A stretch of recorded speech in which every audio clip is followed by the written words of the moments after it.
Welcome to the Happy Stack podcast, where we explore the science and strategies behind creating a happier, more fulfilling life. I'm Terri-Ann Richards, and I partner with organizations to address the root causes of burnout, disengagement, and stress, equipping leaders and teams with the tools they need to thrive, both organizationally and personally. Each episode, we dive into practical habits, insights, and strategies to help high performers like you level up from the inside out. Let's get stacking. Welcome back to another episode of the Happy Stack podcast. I'm your host, Terri-Ann Richards, and I want to talk about something that I have noticed after years of working with the ambitious ones, high performers, the folks who, are just doing the thing. People don't crack when things go wrong. They crack when too many things go right. Let me say that again. People don't crack when things go wrong.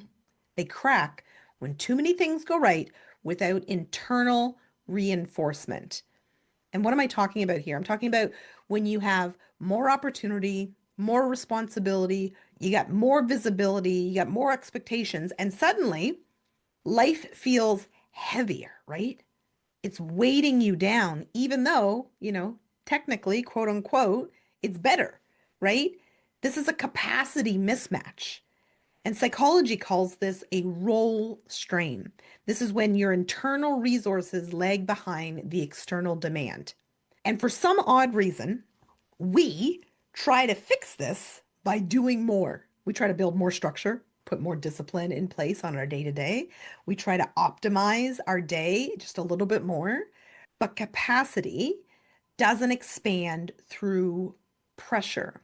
It expands through recovery and repetition and emotional honesty. Let's talk about emotional honesty for a second, because, in my coaching with leaders and high performers, this is typically where folks get a lot uncomfortable. Handling your life requires being honest about what actually drains you. Because I know that there's a lot of expectation on us, right? There's a lot of expectation on what we should be able to handle, especially if you're looking to your peers or looking to your mentors and seeing, well, what they could do. There's a lot of times we'll think the same should be true for us, but each of us are unique and each of us are different. And so being honest about what actually drains you is, being honest about not what should drain you, because there's that list of what should drain you. And then there's the list of what sounds reasonable. It's about creating a list of what actually costs you your energy. And for some people, that's decision making. And others, it could be, unresolved conversations. And maybe it's the constant mental load of managing everybody else's emotions. The data that we're speaking about here is research on emotional labor shows that managing internal reactions costs more than physical work.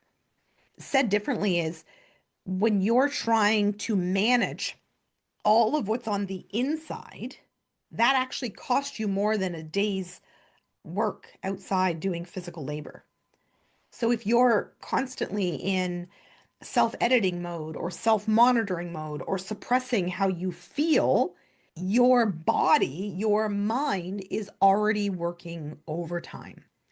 Handling your life means learning to speak sooner. It's about learning to decide with clarity, more cleaner. When I say cleaner, it's more like making a decision that's more concise and quicker, that helps you maintain and hold sacred your energy. And also it means, to stop carrying things that aren't yours. And so this is why I say, like, handling your life is not about being tough. It's not about being strong. It's about clarity, because clarity reduces friction, and that friction drains your capacity. And so by getting more clear on what it is that drains you, you can start to have more clarity on what you need to say yes more to, what you need to delegate, what you need to delete. And the thing that people miss here is that the people who have it together, they're not emotionally armored. They're emotionally literate. They know what they feel. They know why they feel it, and they don't punish themselves for it. So the goal here is to become more literate emotionally about your internal capacities. And there's a practical exercise that you can try this week. Ask yourself this question at the end of each day. What cost me my energy today and why? Not what annoyed you, not what went wrong, but what cost you your energy. Because what you'll notice, especially if you write this down in a journal, which I so encourage you to do, is that patterns will start to emerge, right? And this is where you get to build that capacity. That capacity is built through clarity of understanding your internal nuances. Because people don't crack when things go wrong. They crack when things go right without internal reinforcement. And the goal here is to build that internal reinforcement that is specific and as unique as you. Have an amazing day, everybody. Until next time. Hey, thanks for listening to the Happy Stack podcast. If you enjoyed today's episode, be sure to subscribe, leave a review, and share it with someone who could use a little extra happiness in their life. Let's keep stacking those wins together. See you next time.